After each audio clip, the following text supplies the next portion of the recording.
Barbara Bradley Hagerty caught the stomach flu one day. It was no ordinary bug. It was a bug so bad that it set off a short term health conundrum and a long term spiritual crisis. Bradley Hagerty was a Christian Scientist, and the religion forbids medications. But she felt so awful that she took her first Tylenol ever. I practically crawled to the medicine cabinet and pulled myself up by the sink, took one Tylenol, not two, just one, kind of crawled back to bed. And I lay there. And about 5 minutes later, I'm thinking, wow, I feel pretty good. Even after Haggerty beat back the stomach flu, there was a bigger issue that no meds could solve, and it had to do not with her body, but with her soul. So she went on a quest, and the answers she found were surprising, even shocking. Hello, everyone. I'm Chitra Ragavan, and this is When It Mattered.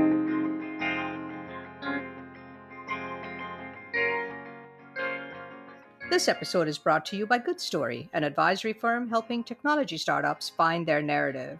I'm joined today by Barbara Bradley Hagerty. She's an award-winning former journalist for the Christian Science Monitor and National Public Radio.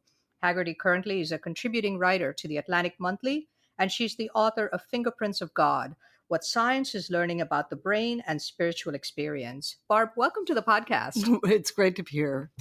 So there you were 34 years old in a hotel in New Haven, Connecticut, never having taken a pill of any kind as a Christian Scientist, and you had the stomach flu. I sure did. It was 3 days of just being so sick. And I remember coming home from, I think from exams at Yale. I was on a fellowship there. Every year, Yale invites 5 journalists to go through their first year of law school. So I was doing this fellowship. I got incredibly sick. I remember going into bed and putting every piece of clothing, blanket, everything I had on top of me because I was so sick. I was shivering, I was shaking. And suddenly I remembered that my boyfriend at the time, who lived in Washington, had left a bottle of Tylenol in the medicine cabinet. And I just lay there, and this kind of flashing in my head went off. Tylenol. Tylenol. So I got out of bed and I practically crawled to the medicine cabinet and pulled myself up by the sink, took one Tylenol, not two, just one, kind of crawled back to bed. And I lay there. And about 5 minutes later, I'm thinking, wow, I feel pretty good. I'm getting kind of warm. Let me get all these covers off of me. I'm hot. And about 15 minutes later, I'm sitting there. I'm at the stove. I'm making some tomato soup, and I feel terrific.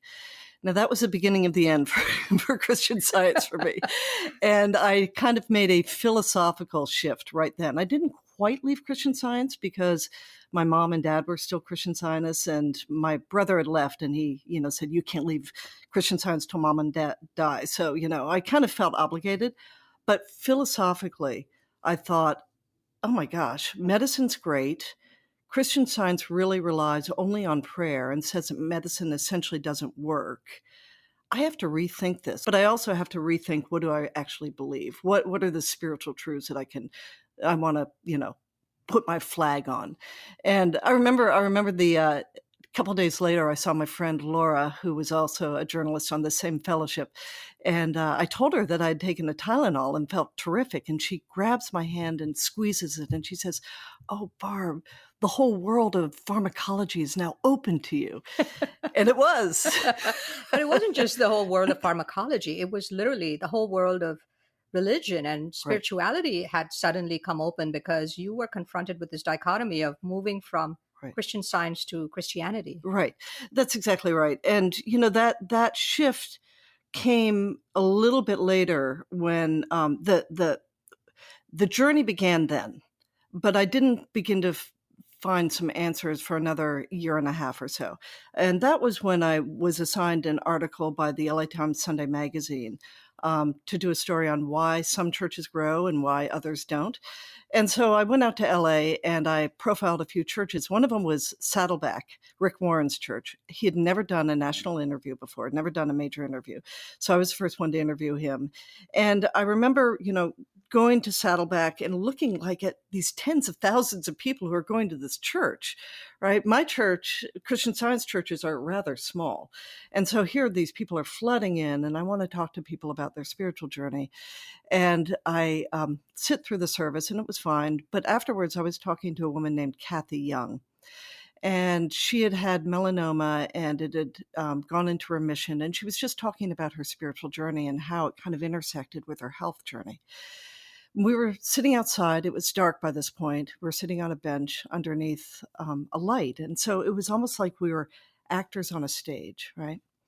And she's talking about her spiritual journey. And suddenly I felt something. It was like the hairs on the back of my neck stood up, and my heart started beating a little faster. And it was as if there was, like, the air grew warm and moist, as if like someone was breathing on us. It was like there was a presence right there with us. And it wasn't just me. It was this visceral feeling, but it wasn't just my own, because Kathy stopped talking mid-sentence.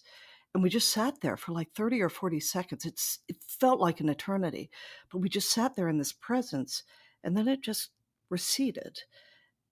And I looked at Kathy. I was so spooked. And I said, "Well, Kathy, it's been so nice meeting you. You don't need to finish that sentence. I'm just going to get out of here."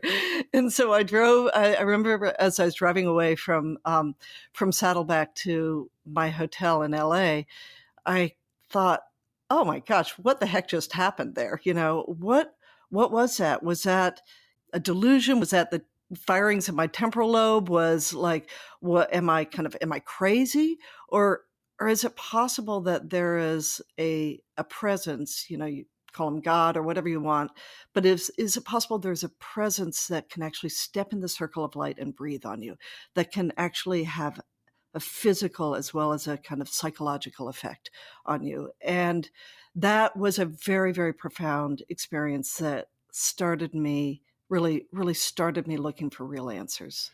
But going back many years before that, even you'd had a lot of questions about stories your friends had told you, Mm, stories you'd read about, even experiences your mother had. right. What were some of those things that had started to raise those questions in your mind? Well, as a Christian Scientist, I had seen with my mother, and I had experienced myself, spiritual healing. Now we would call it something else. We would call it the mind-body connection, that how you think actually affects your body, and we know this to be true. But for me, it was very profound. I saw these healings. It made me really believe that there was more than this, that we aren't just wholly human physical beings made up of, cells and brain firings and all of that. That's not who our identity is. And so I really saw the evidence of God. I thought the problem with my theology was that it seemed to be hit or miss. Like, if you what if you prayed and you didn't get better? What about your mom and her hand, for instance? Oh, that was a great experience. So mom, when she was a young woman, she was a Christian Scientist, and she was talking to my dad, and he said something funny, and she slapped her hand on his knee, and she actually, felt a lot of pain. And he forced her, he wasn't a Christian Scientist, he forced her to go to the doctor and have it checked out. And this was about 3 days later. In the meantime, she'd been praying about it, and she finally went to the doctor. He did an x-ray, and he goes, "Yeah, you know what? There's a bone in your hand broken, but it's set perfectly. There's no way. All I could do is break it again and reset it. I'm not going to do that. Somehow it's set perfectly." So this was kind of one of these experiences. Mom had many of them where she just saw physical healings, and I saw it as well. And I felt the presence of God on many occasions.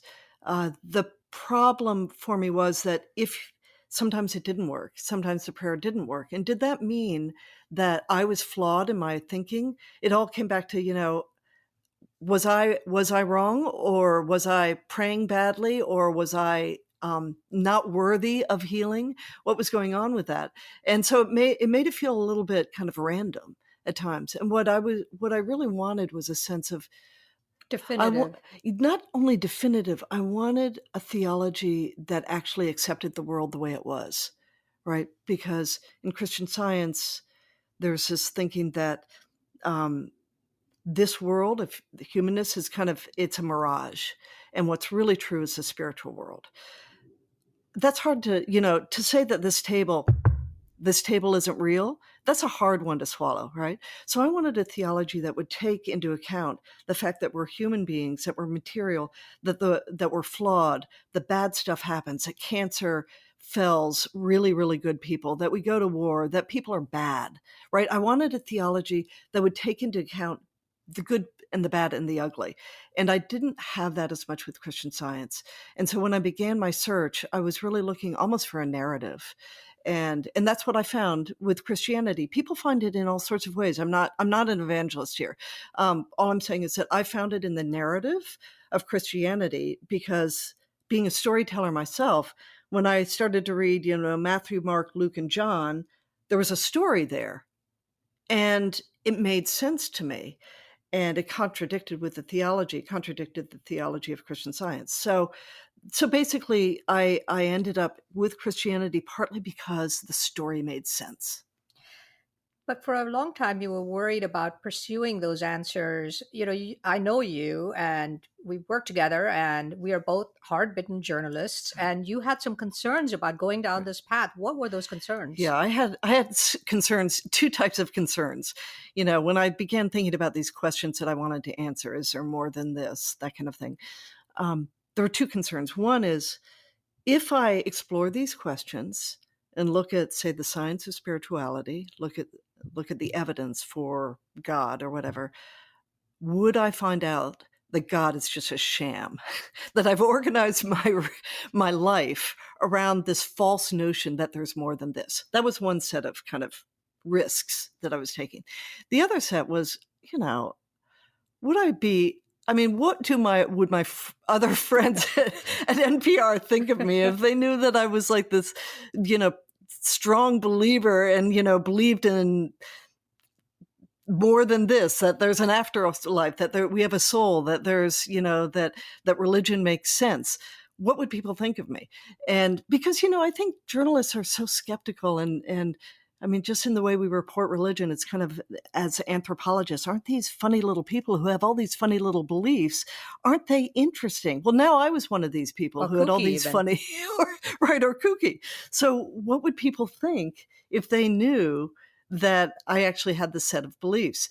And I kept it really quiet. In fact, I told you about it because we were friends, but I really didn't tell anyone about it. And people kind of, I think, found out when I wrote my book. Maybe when I was a religion reporter, they kind of found out. But at any rate, I didn't really want this to be well known among my circle of journalist friends. So what happened that then put you on this path? You had another experience. I think it was like 10 years later. Right, right. It was 10 years later. So I had all these questions that have been marinating over the years. Like, is there a God? Is there more than this? Do we have souls? Should I bank on this? Because it changes the way you think, right? If it changes your time horizons, are you doing things for eternity or just for this, kind of this span of 70 or 80 or 90 years? And so I had all these questions, and I put them aside because I was at NPR and I loved NPR. I was in awe of people like Chitra, Ragavan. Hardly. and, and no, I just so loved being at NPR. And so I kind of put these questions aside. But then in 2004, so this was about 9 years after that experience with Kathy Young, I was at a conference in Wallard, Tennessee, which is kind of in the middle of the mountains. And after the conference ended one day, I put on my running shoes and my shorts, and I went off into the mountains around 5 o'clock. I just wanted to do a quick, 3-mile loop, but up the mountain and back or something like that. Well, very quickly it got dark, extremely quickly, like much more quickly than I thought. And I happened to lose my flashlight. It bounced out of my sweatshirt. And so there I was on a mountain, pitch black, not really able to see the path in front of me. Every time I tried to go down the mountain, the path would peter out. Literally, it was pitch dark, and I was in the middle of a mountain in Wallard, Tennessee.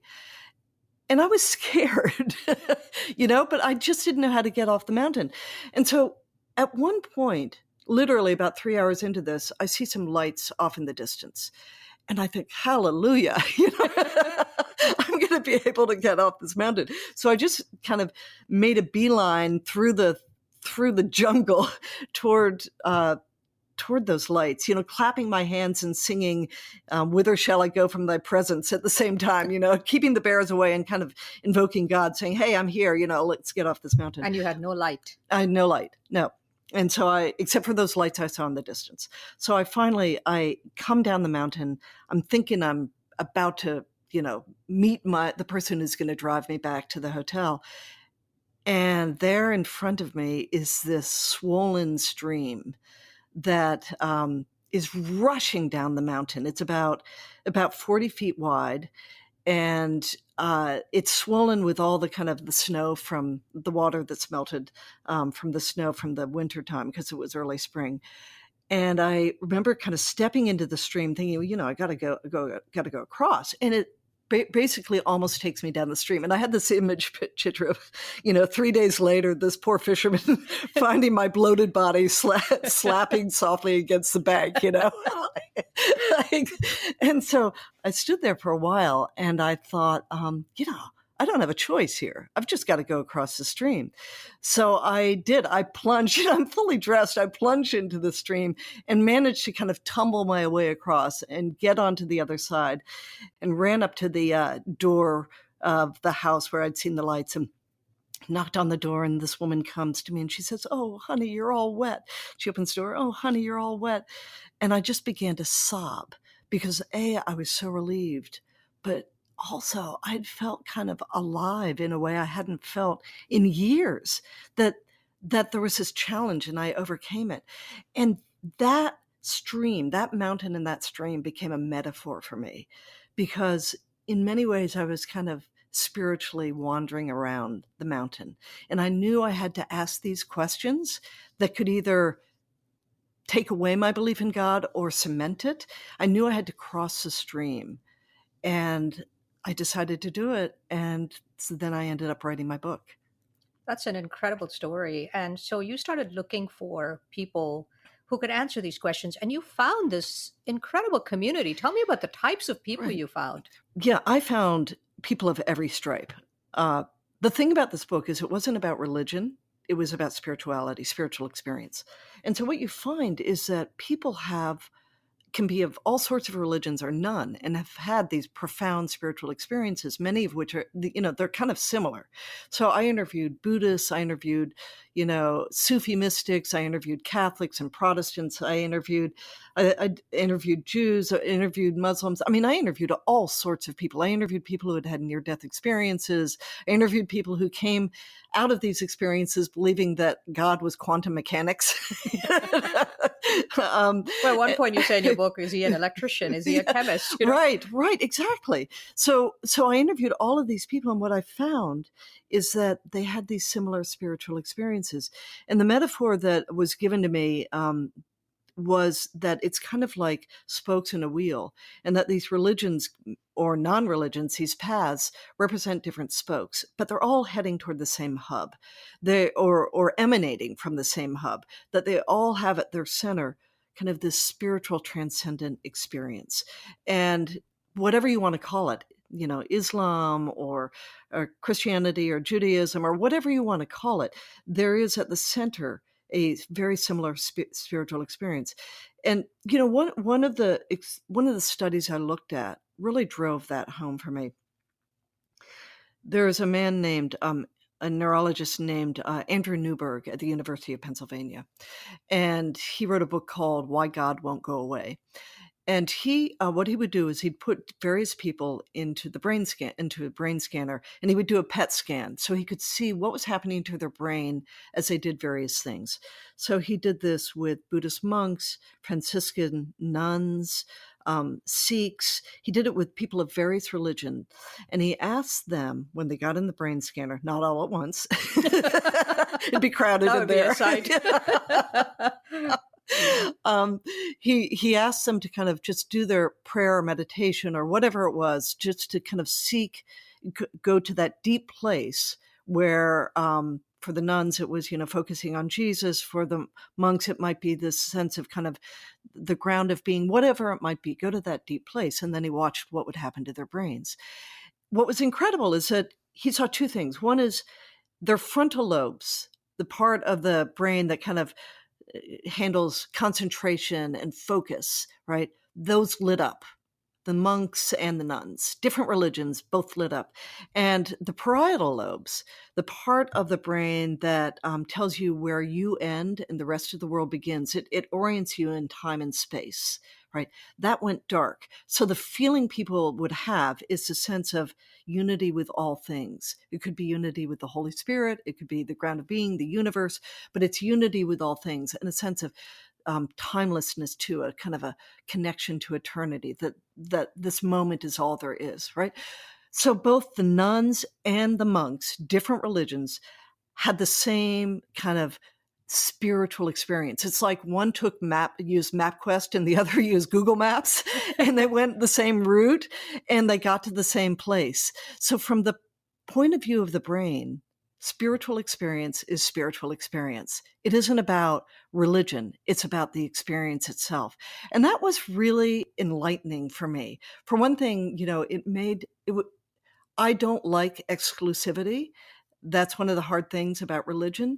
And it made me just feel really comfortable with my discoveries, because if I was glad that I didn't have to be exclusive. It got me in a lot of trouble with evangelicals, but I was really glad that I could really see that spiritual experience is common among all of these different people.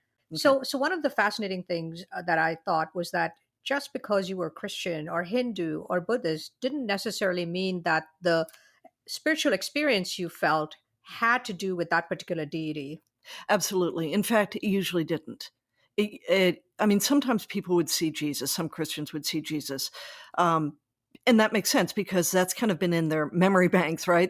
And when their brain is firing in a certain way, maybe that memory is what comes forward. But they would see light. They would see relatives. They would see the kind of the beginning and the end of the universe. They would feel like they were being changed at a cellular level. It wasn't about a religion. It was about the other, right? It was about the other. It was about, there was this force that was a universe bigger than the universe that they suddenly connected to, and they never had that connection before.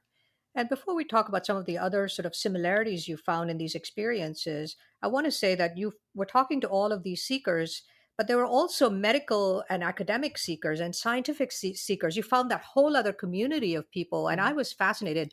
All of these fields that are emerging, Right, neurotheology, and right. these organizations. Talk a little bit about what you found. Yeah, it's a risky thing to be a scientist who explores spiritual experience. It's hard to get funding, and people kind of think you're crazy.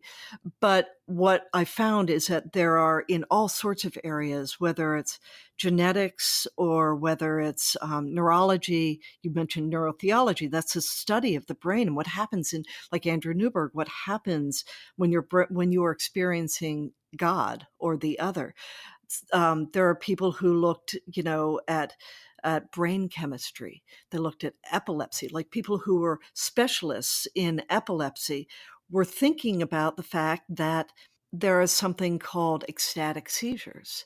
And this is when people have visions and believe that they are seeing God and hearing a choir of angels and all of that, that they were studying these experiences through the brain, but they weren't, the humble ones weren't discounting them. That was what was really interesting. I mean, it's really easy to have a kind of a materialist mindset and go, you know what? All these experiences, yeah, you just had an epileptic seizure. That was all in the brain. Some scientists believe that the brain is like a closed system, right? And then if you have this kind of spiritual experience, it's nothing more than the firings of the temporal lobe. It's it's serotonin. It's a chemical reaction, and that it's actually there's nothing more than that. But other scientists are a little bit more open-minded, and what they say is, gosh, this stuff is happening, but maybe this is what the brain does when it encounters something outside of itself, encounters the other. One person gave me this analogy, a doctor at Johns Hopkins. He said, it's like eating a piece of apple pie. So when you eat a piece of apple pie, predictable brain activity happens. So as you are lifting the fork, the apple pie to your mouth, the part of the brain that mediates smell will light up. As you put it in your mouth, the part of the brain that mediates taste will light up. Maybe the part of the brain that mediates memory will also light up simply because you can't remember a time that you had this good a piece of apple pie, except for back in 1972, and you remember that moment. Just because there's predictable brain activity, does that mean that the apple pie doesn't exist? No. What people would say, what this doctor would say at Johns Hopkins is, no, what's happening is your brain is reflecting an encounter with the apple pie. You could say the same thing about God. When you have a spiritual experience, maybe your brain is reflecting an encounter with the other. You found as you were talking to both the community of people experiencing this and the people who were observing this, that there are certain commonalities, what you call fingerprints of God. What were some of the commonalities that drove across those experiences, including yours? Yeah. So most everyone I talked to had this sense of light, that they were just bathed in light. I know that happened to me. The sense that there was a physical presence with them and that they couldn't quite understand because no one was there in the room. They were just meditating, right? They were the young college student just meditating, and suddenly he feels like there's something else there, that he's connected to something else there. The other thing that was absolutely true is people felt this experience was weirder and more real than their previous existence and their normal everyday life. That it was both out of this world strange and true, truer than what their eyes told them, what their nose smelled. It was a very true experience. It was also something that was unchangeable. It was like they went through a door, and I felt this way too. You go through a one-way door, you can't go back. You don't want to go back, but it's like you are changed, that the way you look at the world is different. This happened to me. After my experience, I was really much more contemplative. It was as if I'd kind of fallen in love in a way. And I wanted to contemplate, I wanted to pray. I wanted to read. I wanted to meditate. I wanted to take long walks, but it wasn't with my boyfriend. I wasn't married at the time. It was with this sense of a relationship with God, it was with God. And many, many people felt this way. They went, it's not that they were extroverted and became introverted, but they did become more contemplative. And the things that really mattered, like, dinner parties in Washington, D.C., and, getting ahead and all of this stuff, it didn't matter as much. There was something that was more important. And I found that to be almost universal. People were almost changed at a cellular level. That was sort of on the positive side, but there was also kind of this I won't call it a negative reaction, but a difficult reaction that the change that they went through, which is that, and you called it God breaking and entering. It's not like they went through this experience and you went through this experience and came out of it going, wow, I'm so happy. Everything's all right. Live happily ever after.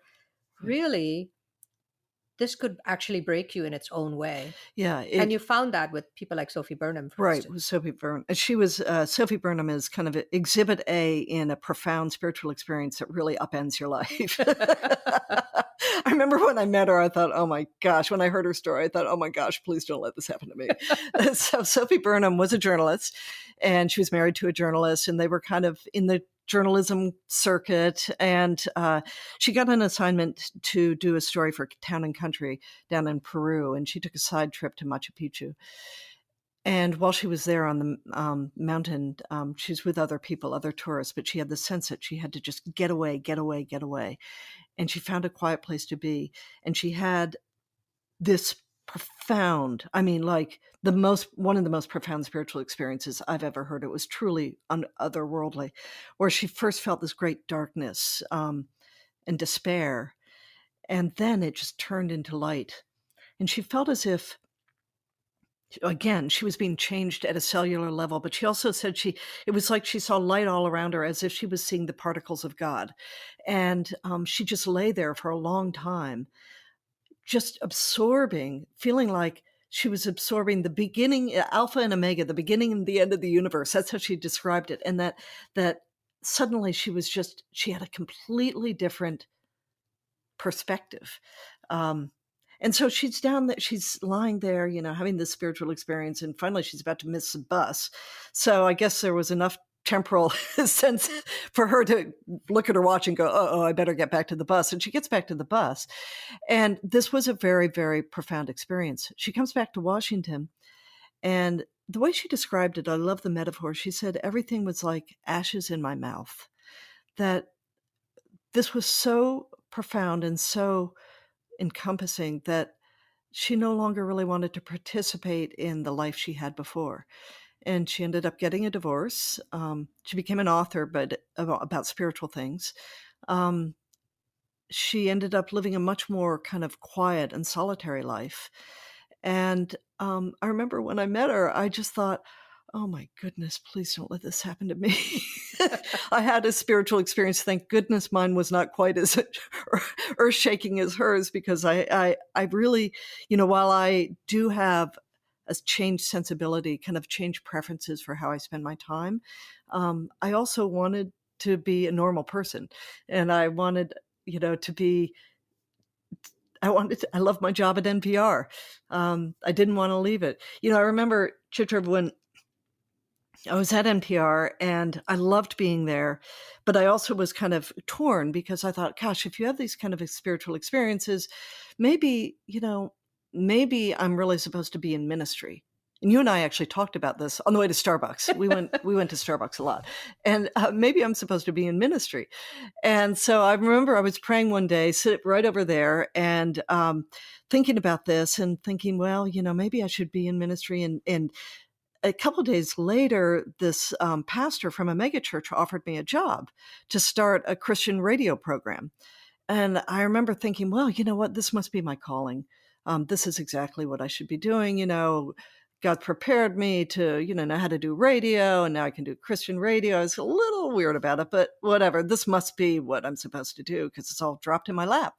And so I'm sitting there praying about this opportunity that's come to me. And as I was praying, I had this image of God, sitting in his lazy boy, right, in a chair, kind of looking down, realizing what I was thinking, and, contemplating taking this other job. And I imagined him cupping his hands around his mouth going, no, don't become a church lady. and then, look, I let you be this journalist. I trained you, I allowed you to get all these skills. Just be a really, really good journalist.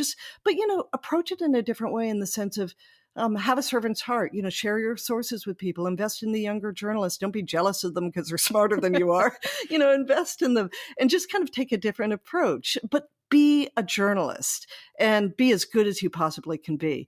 And so that was, so that way I got to stay in journalism and didn't have to become a church lady or take the path that Sophie Burnham took.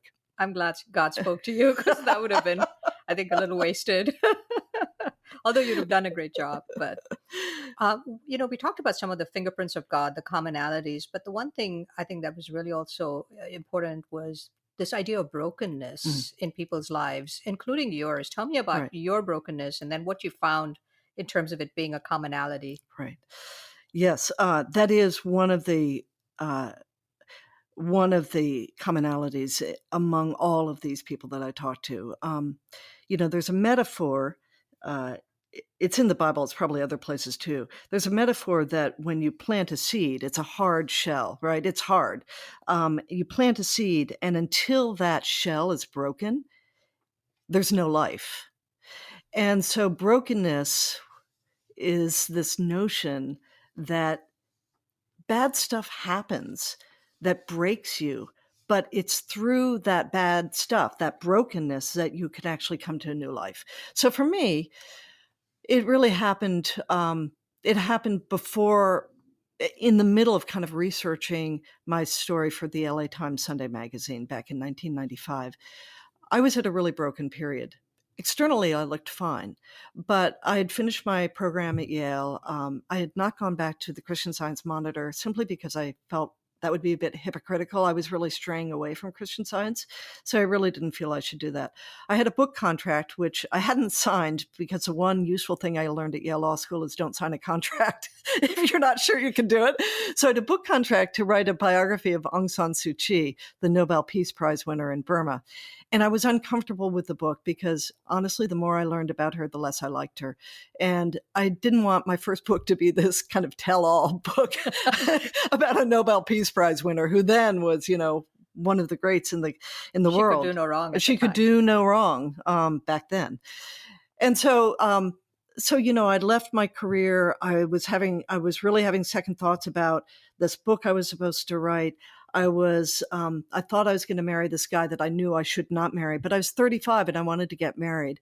And I was also this marathon runner who got injured. So like all these parts of my identity, these things that defined me, my running, my relationship, my career, my religion, all of those things were kind of sawed off.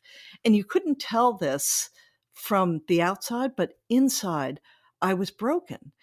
And I think what that did is it made me open to surrendering a little bit, to saying, you know what I've done humanly hasn't, it's got led me here. And this place kind of sucks. I'm not really that happy right now. And so I need to kind of rethink this. And I think that sense of brokenness allowed me to have the kind of spiritual experience I did. Because if you're completely self-sufficient, then God can't break in and enter, right? He can't rearrange the furniture and say, oh, you'll love it when it's done, when you're like, you're rearranging my life. And I saw this over and over again with people who were, either sometimes it came in kind of real sicknesses, or when they were just very sick, or when they thought their daughter was, there were people who, I remember talking to a woman who her brokenness came when her daughter died, right? And that created this brokenness. Or it was just when people felt like their lives were meandering and they didn't have direction. But what you found is that there was this hunger that people had, and they didn't know how to fill it.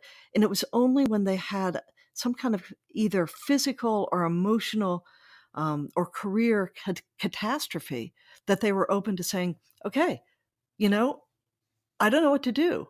So let's just be open to kind of the universe. A lot of this stuff is fairly controversial. There are a lot of scientists who are on the opposite side, and they're like, everything can be explained through biological processes, and there are people who hit rock bottom, and therefore obviously they go to seek something, and Right. then they read too much into it. And one of the questions you asked was, is there a predisposition to this? Is there Right. a God gene? Right. Where do people Right. fall on this stuff? Right. So I looked at a few things. Is there a God gene? Is there a God spot in the brain? Is there a God chemical? Does prayer heal or not? I looked at kind of the questions that mattered to me. In terms of like, is there a God gene? Actually, there isn't. They haven't figured out what it is yet. Some people are clearly predisposed to spiritual experience. My mother was spiritual and I'm spiritual. It seems to run in families. They haven't discovered a God gene yet. Is there a God spot in the brain? Yeah, it's called the temporal lobe. People who have temporal lobe epilepsy have spiritual experiences. Some of them do. They're called ecstatic seizures. So I go up to Canada and I meet with this guy, this neurologist named Michael Persinger, who believes that he can activate your right temporal lobe by putting this kind of God helmet on you. It's basically it's a motorcycle helmet with solenoids in it, and he puts these like electrodes on your head, and then he sits you down.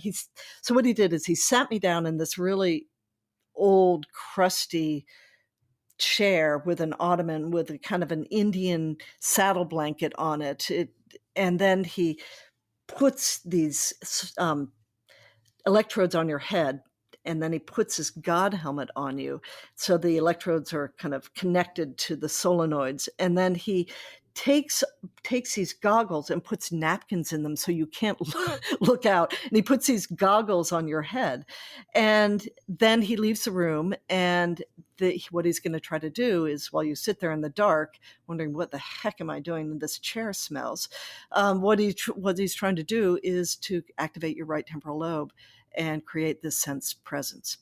And what he did is, I sat there for a half an hour, and he was kind of activating this and that. And I'm having performance anxiety because I'm not having a spiritual experience.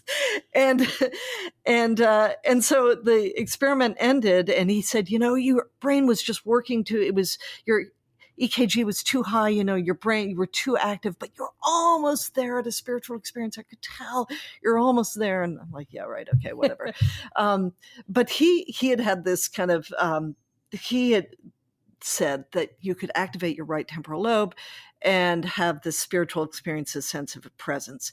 When I got back later and listened to the tape on my radio, because I'd put my microphone there in the control room where he was, and listened to him, and I could hear my own voice, what I realized is that I was narrating something of a weird, it wasn't a spiritual experience, but he would say, okay, now I'm going to activate your right temporal lobes right now, and da-da-da. And then a few seconds later, you'd hear me say, I see these goblins to my left, and there's this kind of roiling darkness. And so when he would do something, I was getting these kind of images, but what it wasn't was a sense presence. It wasn't a spiritual experience.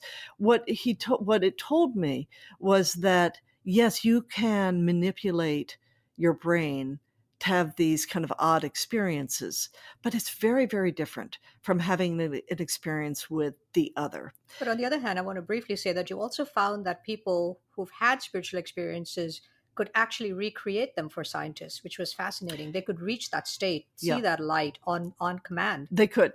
And this was especially true both with, Buddhist monks who meditate and Franciscan nuns, but also people who've had near-death experiences and really went to this place where a lot of them had gone through this dark tunnel to the light and seen relatives and had this profound experience. And it was quite common. And you could say, well, that's what the brain does when it's shutting down.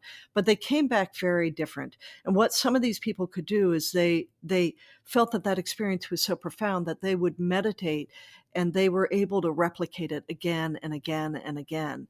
And I met some of these people. They were different as a result. They had a different view of what was important. I remember going to a near-death experience conference where there were like 200 people who had near-death experiences at MD Anderson, and they were all so peaceful, right? I'd say, like, okay, can we talk at 2:00 this afternoon? And they'd say, oh, well, let's just see what the universe has to say. And I'm like, no.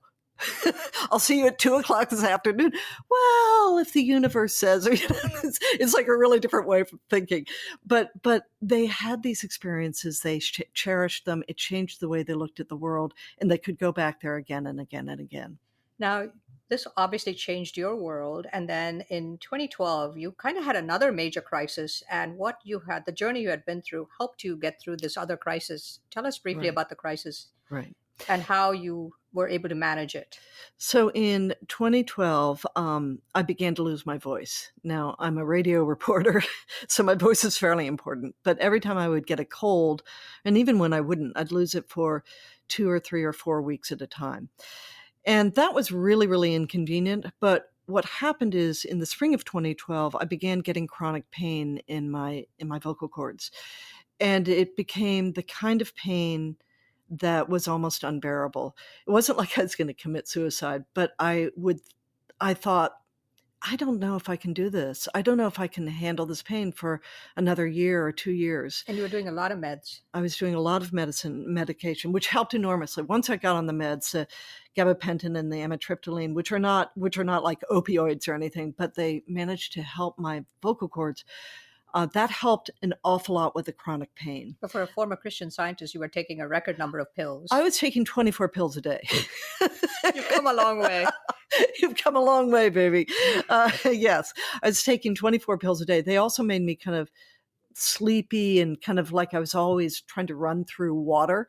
I felt groggy and I didn't like the feeling, but I didn't have the pain that I'd had before.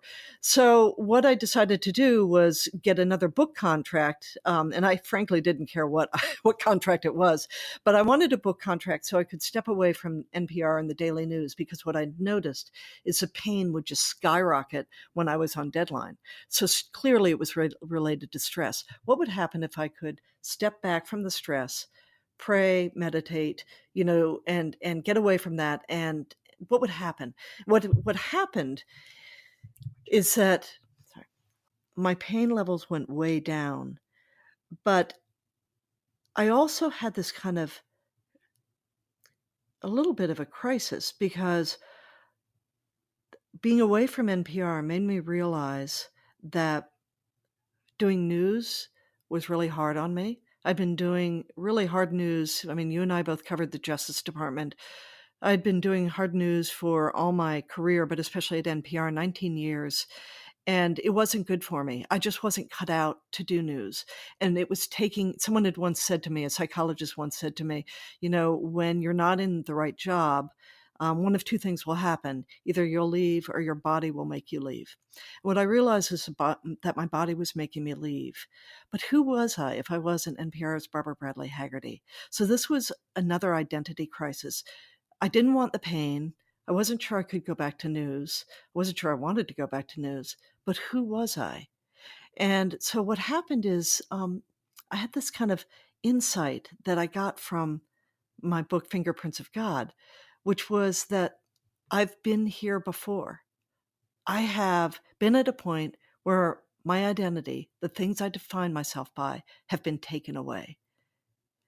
And while this is really crummy, I've been here and I know that I can get through it, and that life will be better if I get through it and surrender to it a little bit and be open. The other thing that I learned, because I was doing a book on midlife and how to thrive at midlife, what I learned is that I wasn't going to reinvent myself. As I looked at this kind of career crisis, I knew I couldn't go back to news, but I wasn't going to become an organic farmer. I wasn't going to open a B&B in New Hampshire, Or right? a church lady. Or a church lady. That's right. I'd left that one behind. But what do, right? I'm not going to reinvent myself. What I realized, and I learned this in the course of writing my second book, is that by the time you hit your early 50s, which I was, you have enough biography behind you to know what you're good at and what you're not good at, what you like doing and what you loathe doing. And what I should do is kind of pivot on my strengths, on what I'm really good at, and emphasize that. So for me, it's long form narrative, right? It's storytelling, it's podcasts, it's book writing, it's magazine writing. And what I ended up doing is just saying, okay, I'm going to take my strengths and I'm going to pivot onto those strengths. And so those two things, this notion that I've been here before, and this notion that I don't have to reinvent myself, I can take what I'm already good at and proceed along that line. That really helped me get through this health crisis, but also the identity crisis. Looking back at the person you were in 1994, what would you say to that person about kind of this long journey you've undertaken and who you've become today? So back in 1994, I mean, I would say to that person, boy, you know what? You've got a little bit of a ride ahead of you, and some of it's going to be really unpleasant. You are going to be broken. You're going to have stuff stripped away from you that will be really, really unhappy about. But you have to be broken to have life. You have to break that outer shell so that the green shoots can come up and that you can have life.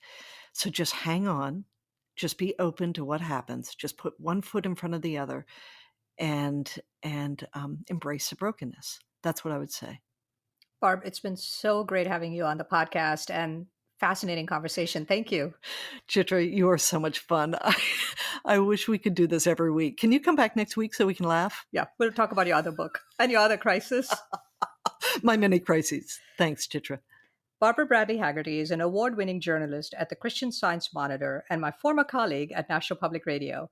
She's a contributing writer at the Atlantic Monthly and the author of 2 books, Fingerprints of God and Life Reimagined, which I also highly recommend.